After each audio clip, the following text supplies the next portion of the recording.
Would you like to be a hero in a fantasy world? Do you think you have what is needed to accomplish greatness? The answers to those questions are taken for granted in the draft in a different world genre.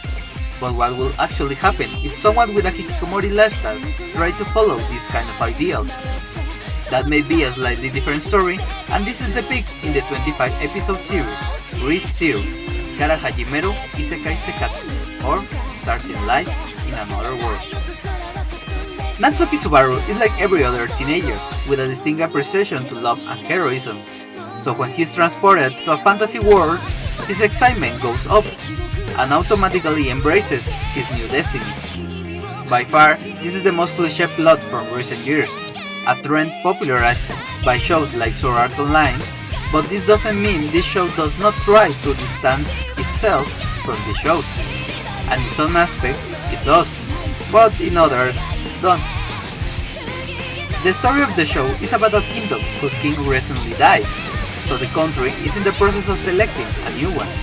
Other forces are trying to take advantage of the chaos, particularly the witch cult, a religious sect with a plotter's desire that uses any means necessary to accomplish their goals.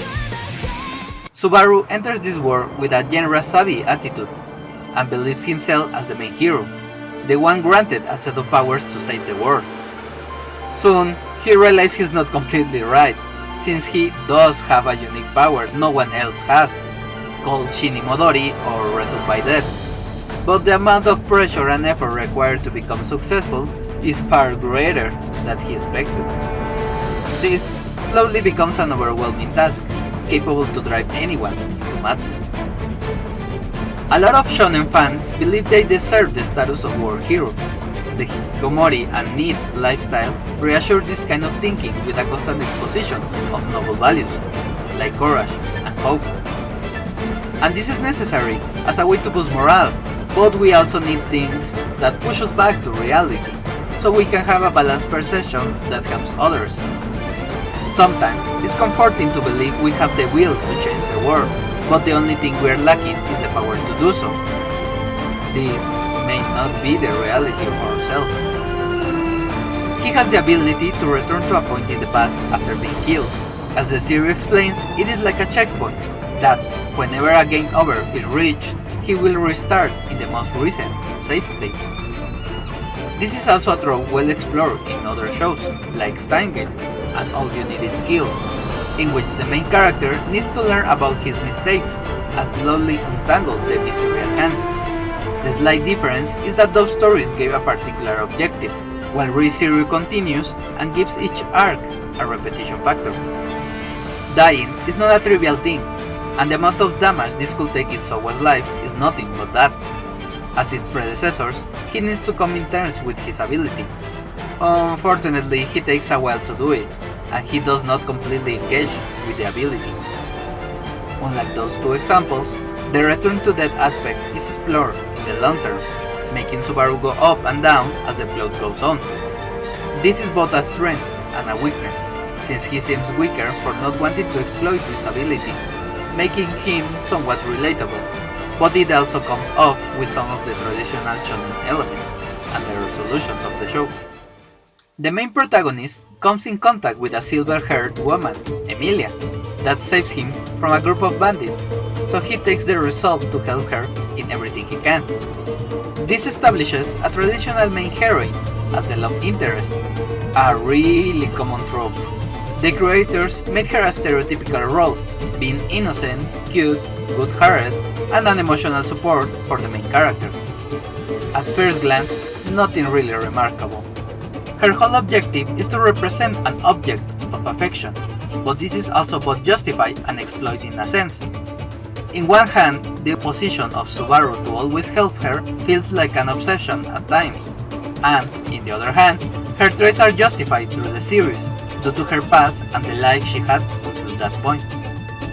Emilia is underdeveloped, and she is supposed to be the main female character, but there's another amazing, beautiful exemplar gear that fully depicts this kind of character development, Rem. She is definitely the second most developed character, just after Subaru. This character goes from just one of the twin mates to full main character psychic. She and her twin are a blatant representation of the blue oni, red oni trope, in which the red one is a more energetic persona, while the blue one is more introvert and calm. As the show goes on, we are presented on the reason why both sisters end up with this kind of personality, blurring a little the line, but still maintaining the status quo. The rest of the characters are classic archetypes, so they are used as comic reliefs, or as a way to explain the characters' bad decisions.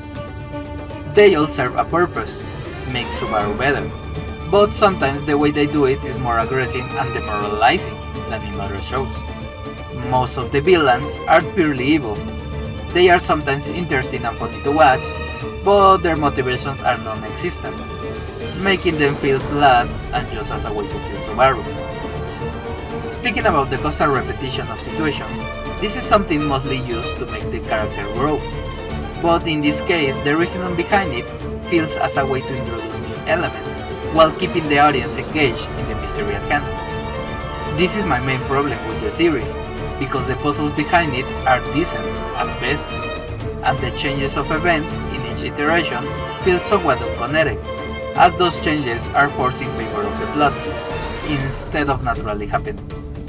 They are not completely random, but they are mostly loosely executed, and follow a generic build, which was just interesting enough.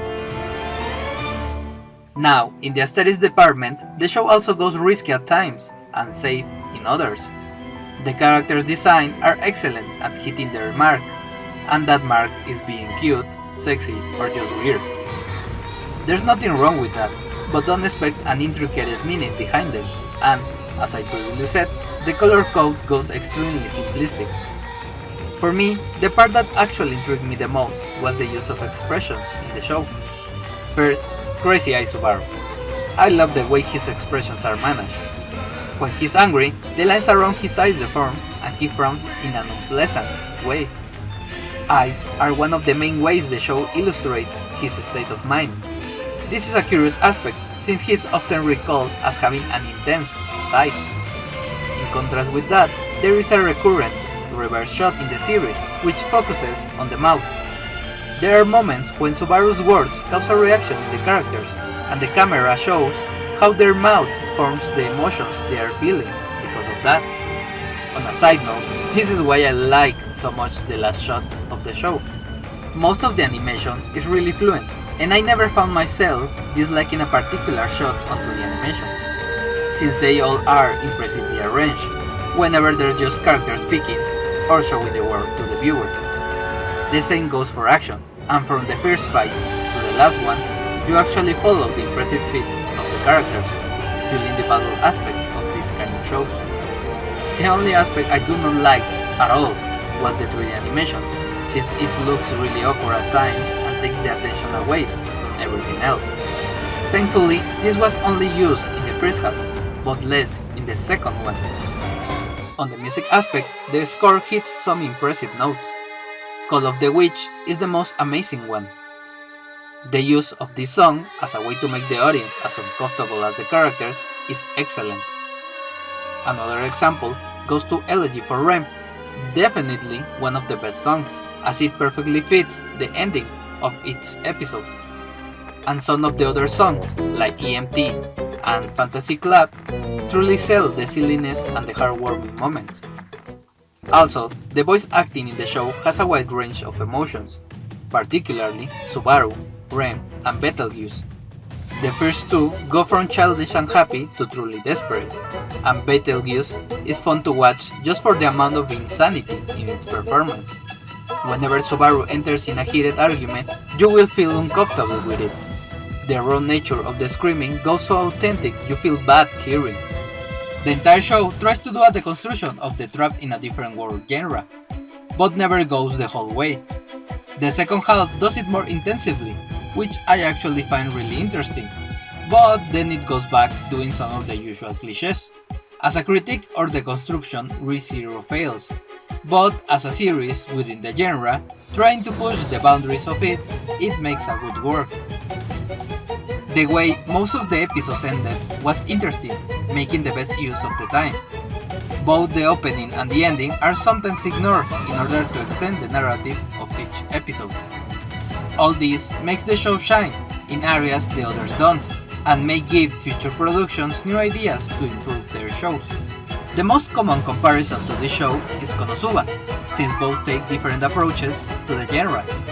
But in the end, both are trying to do the same thing, bring some diversity to an overpopulated media. Konosuba does it as a comedy first, and then surrounds itself with the adventure aspect, as an outsider critiquing the media. And Re:Zero does it from within, being part of the genre first, and the critique being more like a side note. So, for the final conclusion, I will say the story of the show is generic in most of the aspects, but those pieces and bits of emotion, drama, and comedy are well executed. Unfortunately, the main plot mostly feels forced, and the show only has two full-fledged characters. The use of visuals in the characters' expression is truly immersive, the animation is always fluent, and the designs are generally appealing. But sometimes the characters lack some uniqueness, and the 3D animation feels unnecessary. The show pushes the boundaries from within the genre, so the existence of this show may help it grow apart from the blandness of the past years. While this may be the most popular genre right now, it may not have that much of an impact in other kind of shows or in subsequent years. With that, the final score is a 7.4 out of 10. I'm not gonna lie, I truly enjoyed this show, and it actually remembered me the simple fun this genre can give. I even end up watching the spin-off TV series. The first half has a lot of problems, but the darker and edgier approach of the second one was really interesting to watch and analyze. This constant contrast between funny and grimy may not be for everyone, but I think this kind of show serves a purpose, and I'm happy to see they keep improving. This has been the All-Arounder Geek, Master of Nothing, Apprentice of Everything, and remember, this is an amazing time to be alive.